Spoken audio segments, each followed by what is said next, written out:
Biodata आहे. मी 16 पानाची बोर्डाची आन्सर शीट बघितलेली होती. माझ्या मागच्या 10 ते 12 वर्षाच्या निवेदनाच्या कारकिर्दीमध्ये एवढा बायोडाटा मोठा मला मिळाला नाही.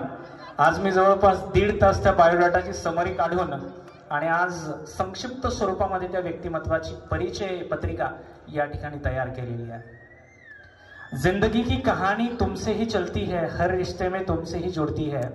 दुनिया की सबसे बड़ी ताकत हो तुम, खुद को कमजोर ना समझो, क्योंकि हर मुश्किल को तुम हरा सकती हो. असं असणारं हे व्यक्तिमत्व या ठिकाणी या सर्वांच्या गैरसमजाद्वारे या ठिकाणी हा आत्मा